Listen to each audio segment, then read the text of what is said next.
Hey guys, Mike Trull Amsoil dealer, and today we're working on the 07 Pilot. Just some odds and ends.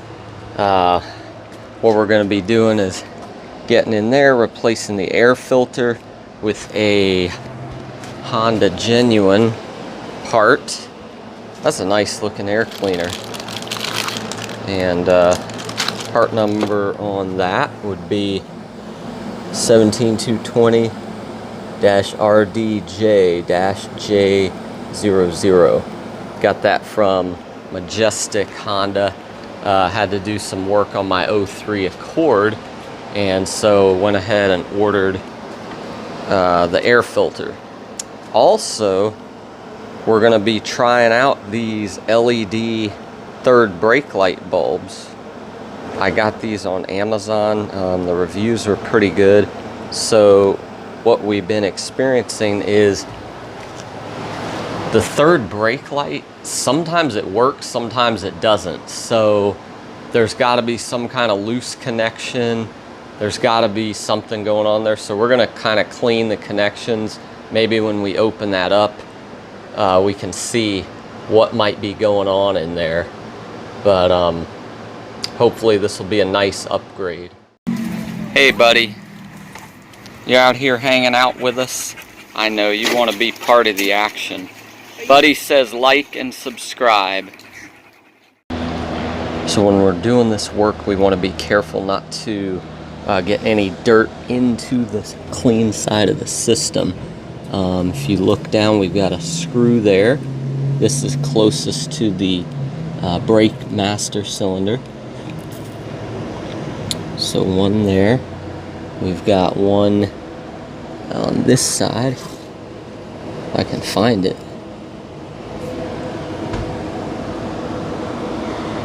Aha! Down in there. Okay, come forward. And you got this angled part. We got one there.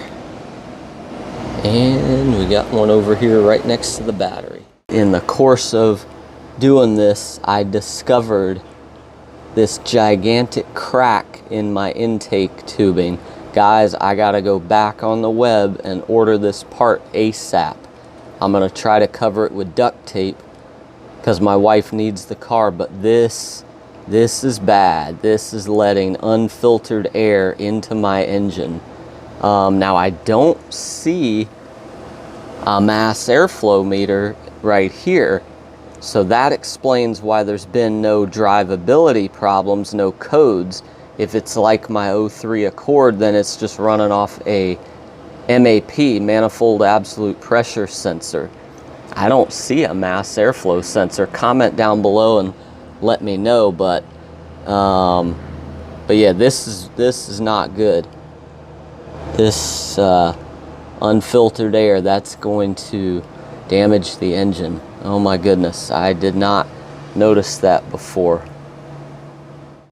So the more I look at this, sorry about the heavy shadows, the more I look at this, I pulled the engine cover off, the more I'm thinking, let me go ahead and order the tube, let me wrap some duct tape around there, because I did not take this out yet. I think the more I mess with this, the worse that crack is gonna get. Where is it? Yeah.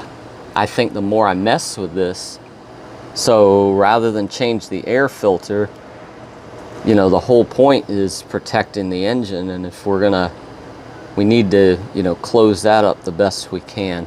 So I think I'm not even going to change the air filter until I go ahead and get this ordered, and we'll just do it all at once.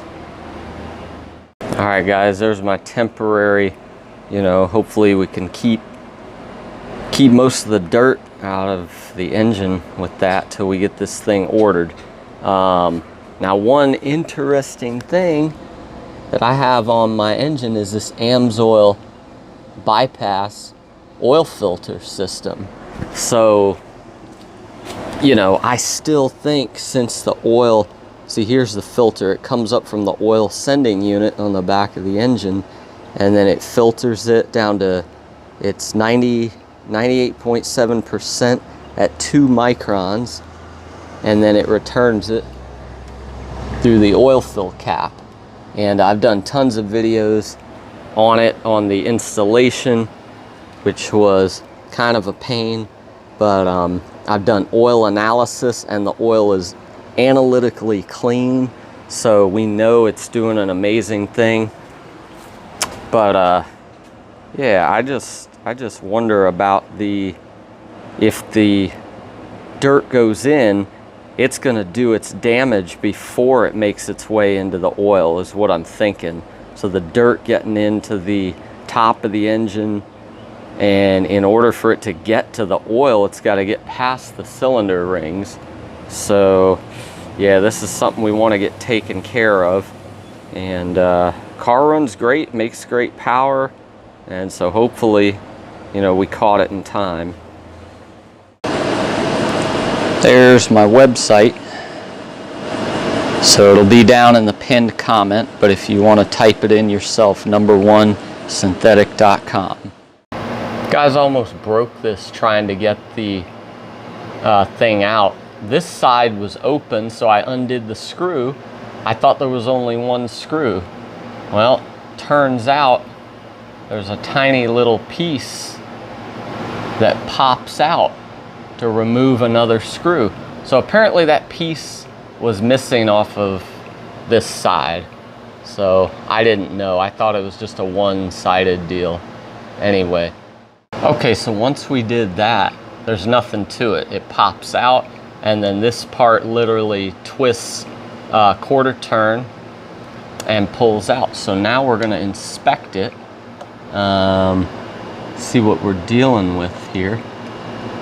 Like I said, this thing works, but it only works some of the time, and it's just a mystery. So maybe if we pull it out, we'll be able to see some kind of corrosion. I mean, nothing in there looks too, yeah, it is a little dry, like it's got that little white, dry, crusty look to it, maybe. Let's look at the bulb itself. See, the bulb itself, the connections look good, but look at the inside of the bulb. It's got that silvery like look like a blown bulb would have. It's just weird because it works. You know, I thought about changing this in the past, and I was like, well, it's working again, so I didn't mess with it. But what we're gonna do is, I have this stuff that I've used on previous repairs. It's highly rated. You can use this stuff on sensitive electronics and circuit boards. I got this on Amazon. So what we are gonna do, I mean, there's also just simple like spray in contact cleaner. You could use something like that, but this cleans and also, like, you know, gives a like protects the connections for going forward. And they say this bottle will like last you forever. I've used it quite a bit actually. So we'll just put like a dab or two in there, and then we're gonna install those fancy LED strobing bulbs. I'm kind of excited to see how they perform. So that's what they look like, pretty fancy. I haven't really used too many LEDs before. So they got good ratings on Amazon, so we're gonna give these a shot. And obviously I only need one, and so I'll have a spare, but they're supposed to last for like ever, but I guess we'll see how that works. They're supposed to be not too hot. The way they're designed, they're supposed to be able to get rid of their heat and everything pretty well.